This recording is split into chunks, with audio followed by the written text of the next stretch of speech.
Good evening, everyone.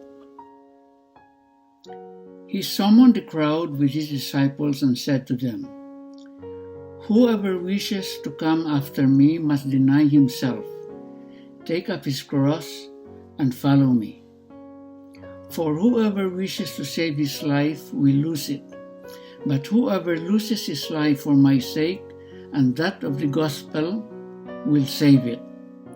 Mark 8, verses 34 to 35.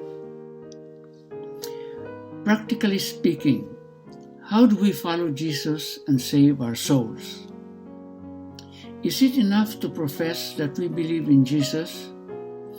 If we were to arrive at the conclusion that Jesus is God and the Savior of the world, would we then be saved?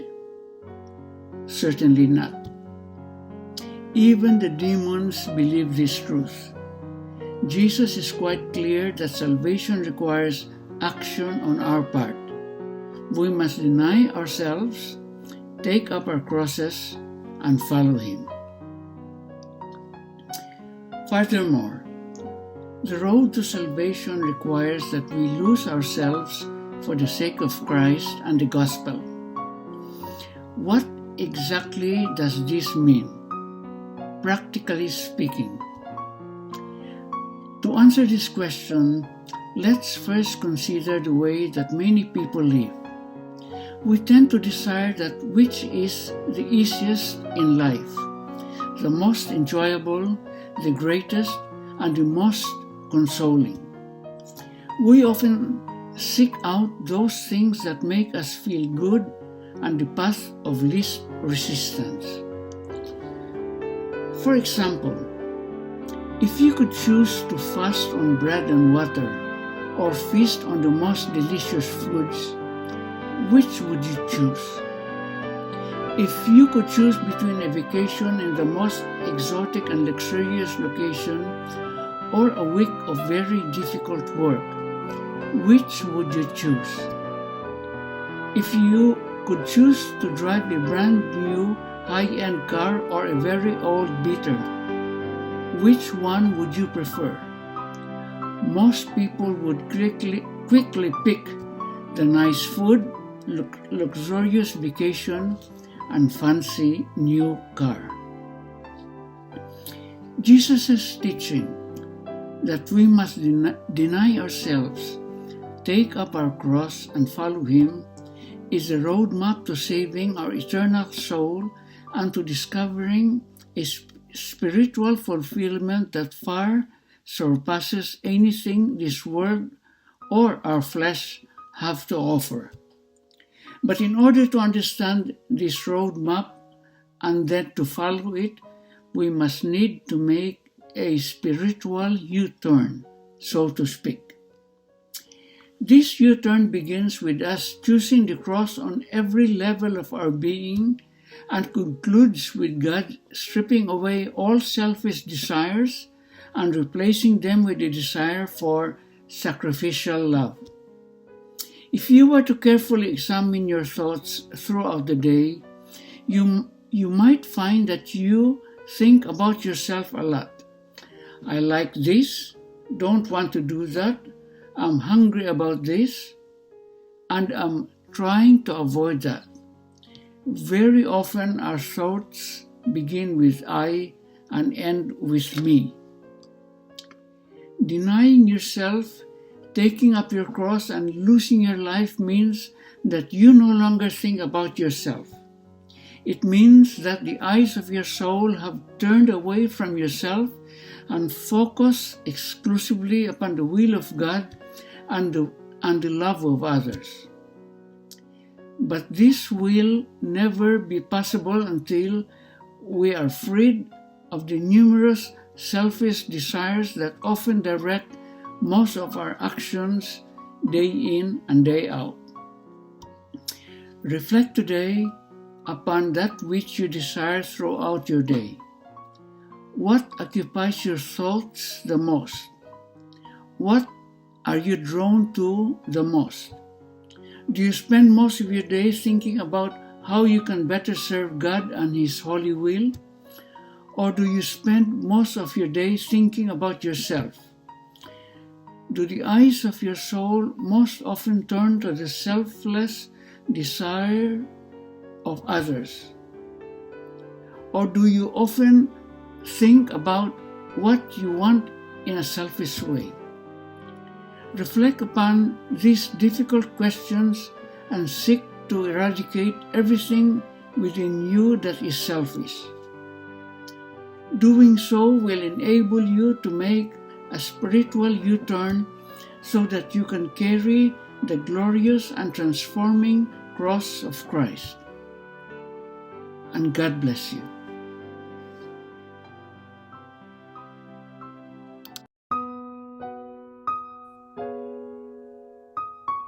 Who do people say that I am?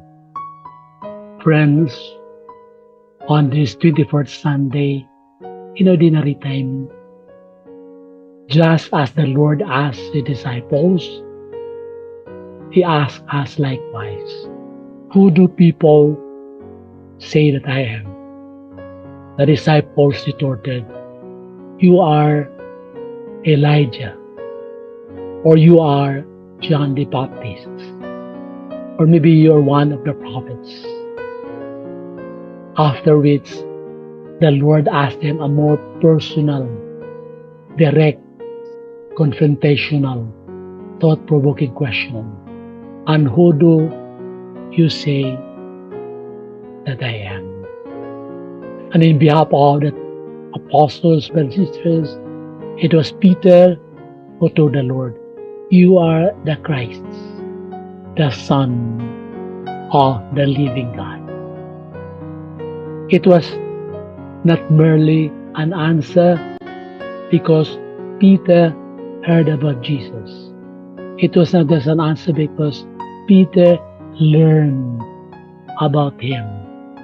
But it is precisely an answer because Peter knew the Lord in a more personal, intimate, loving way. It was an answer out of the goodness of a person who knew the Lord in a more close, intimate way. And thus, Peter hit the right chord. Peter hit the right note of confessing that the Lord indeed is the Christ, the Son of the living God. After that, brothers and sisters, the Lord told them about His impending passion, that He would suffer greatly, that He would be rejected by the scribes, the Pharisees, and the elders, and that finally He would be put to death. The Lord told them openly about His passion, His death, His resurrection. But they, especially in behalf of His disciples, Peter, tried to rebuke Him, only to realize that the Lord did not stop telling them openly about His impending passion, death, and crucifixion. He was even singling out Peter and told him, get behind me, Satan.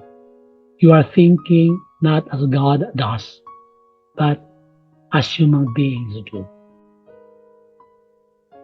Now it's something worth reflecting, brothers and sisters, that the idea about following the Lord, being a disciple of Him, for most of us, is based on honor, power, strength, riches, forgetting that the real Jesus to whom we are following is not the triumphant, not the successful, not the victorious Jesus, but the suffering Christ.